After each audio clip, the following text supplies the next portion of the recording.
President Garvey, Dean Attridge, faculty, graduates, family members, and guests, it is a tremendous honor to be with you on this glorious day.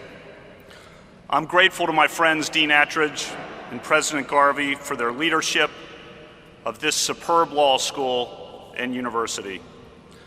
I am overwhelmed by the honorary degree, which I will always cherish. Thank you. I'm of Irish descent, and there's an old saying in the Irish community that commencement speakers are like the body at an Irish wake. You are needed for the party, but nobody wants you to say very much.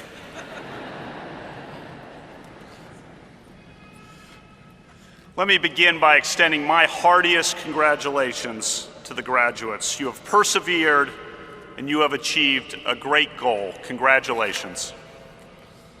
For the parents of the graduates, I suspect that this morning your children's lives have been flashing before you. The birthdays, first days of school, homework, games, carpools, family vacations, the laughter, and yes, the squabbles and heartbreaks as well.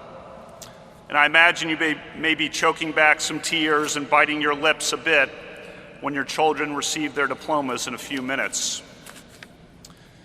You parents know one thing I've come to appreciate with my own two daughters, and that you graduates will appreciate if you have children.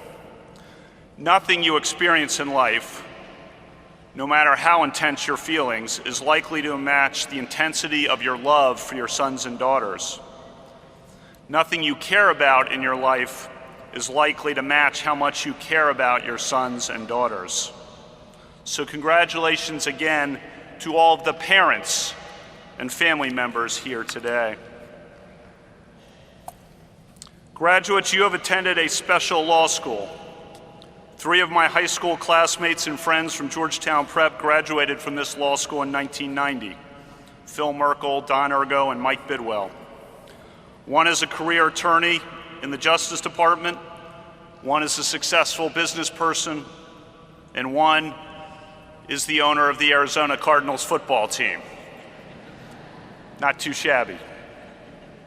Most importantly, they are great guys and reflect the best of this institution.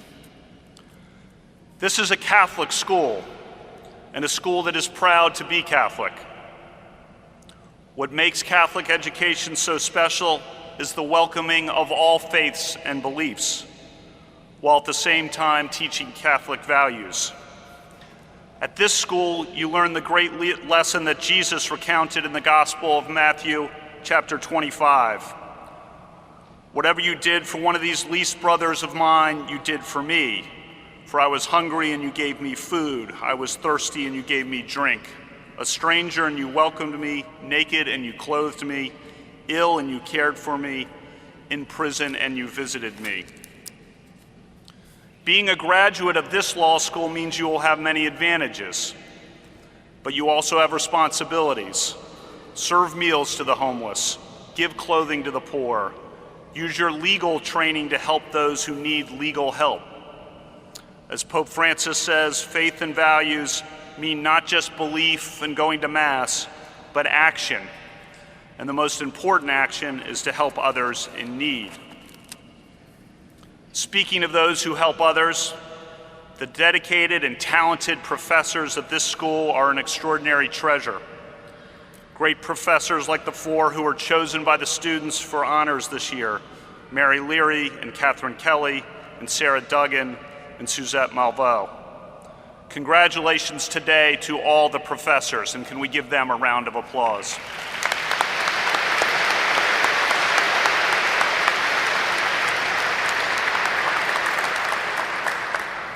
And a reminder to the professors and the students, your lessons linger. My Georgetown Prep Latin teacher, Father Byrne, would say, be prepared, be prepared. You can't go wrong as you go along if you are prepared. Now, as I recall him, he was about 4 feet tall and about 110 years old in my memory, but he could teach. He taught me that lesson 37 years ago, and even now I hear him in my head all the time. So to the professors, know that your lessons are heard not just in class, but years and decades later. And I want to briefly mention 3 lessons that I have learned in my life and that will hold you graduates in good stead. Love your friends. Live on the sunrise side of the mountain, and stay humble. No guarantees, but do those 3 things and a lot of good can happen. Forget them and life can be a struggle. First, love your friends. At CUA Law, you have learned not just from your great professors, but from each other. That's one of the best parts of this tight-knit law school community.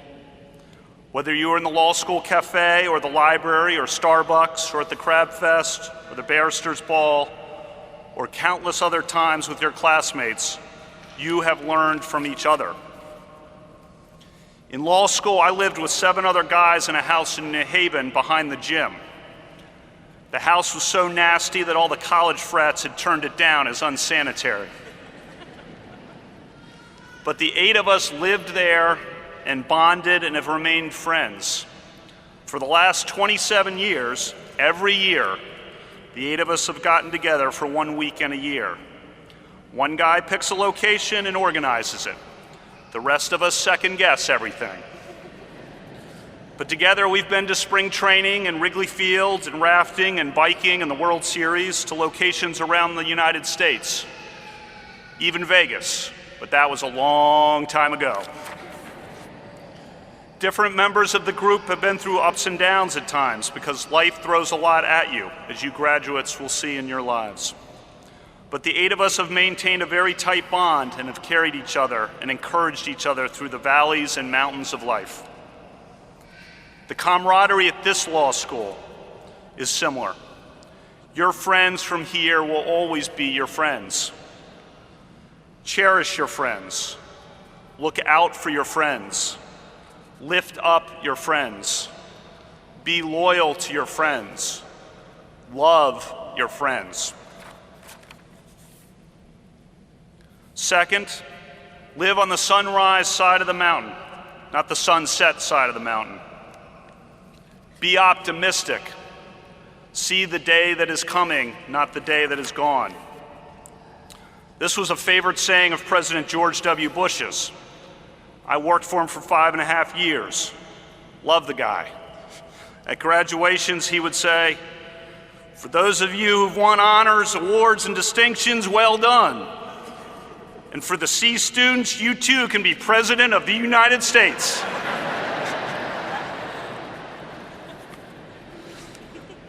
President Bush lives on the sunrise side of the mountain. That's the place to live. Be the optimist, the happy warrior. Do not get beaten down. Be not afraid, as Jesus said, and Pope John Paul II so powerfully taught us. To be sure, prudence and caution and realism are important, but optimism is a recipe for getting things done. It is a recipe for friendship. It is a recipe for leadership. When I traveled on the 2004 campaign with President Bush, we'd sometimes be driving through towns where the signs said things about him that are not repeatable in polite company, much less at a Catholic graduation. And President Bush would look at the signs and say in his humorous way, "I think they're still undecided." That's living on the sunrise side of the mountain. As a native Washingtonian and avid sports fan, I've spent about the last 25 years wondering if the sun would ever rise again on DC sports. But I stayed on the sunrise side of the mountain, and lo and behold, with perfect timing on Wednesday night, the Caps made it all seem worthwhile.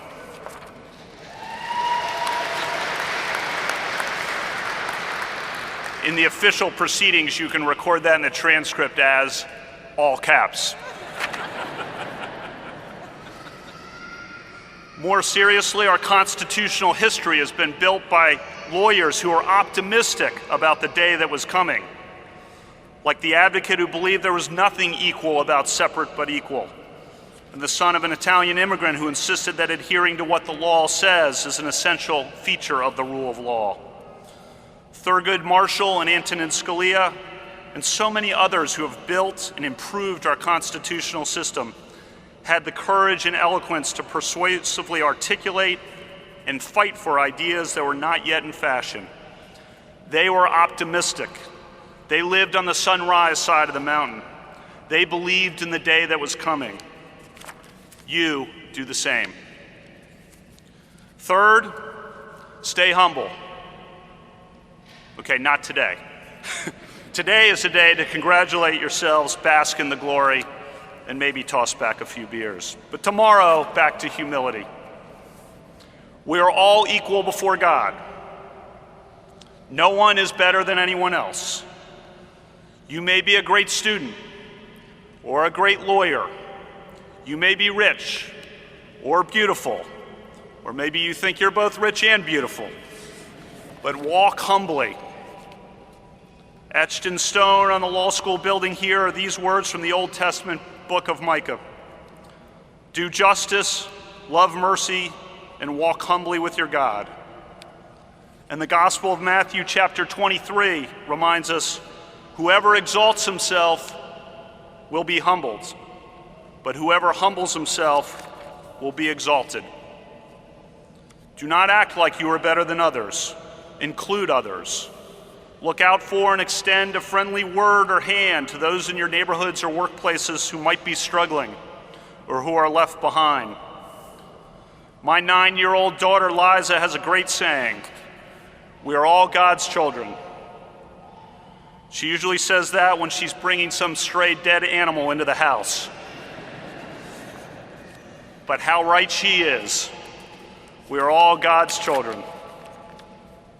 Part of humility is listening to and understanding the other person's perspective. Mr. Chris Abel was my English and religion teacher at Modern Day Grade School here in the Washington area. He was also my football and baseball coach. He had a profound influence on me. He was also, later in his life, a graduate of this great law school. But back in his English class in 7th grade, we read To Kill a Mockingbird. That book forces you to confront the ugly history of racism in this country and also tells you about one of the key lessons of life, to stand in someone else's shoes and to try to see things from their perspective. That was the lesson that Atticus Finch taught his daughter Scout Finch in the book, and that was the lesson that Mr. Abel taught us. Read that book and always remember that lesson of humility as you go forward from this place. In closing, I encourage you graduates as you proceed in your wonderful lives and careers to come, to love your friends, to live on the sunrise side of the mountain, and to stay humble. And I encourage you today to thank your parents and family members and friends who have helped you. You have worked hard and you have achieved a great goal. Congratulations, and may God bless every graduate of the Catholic University Law School class of 2018. Thank you.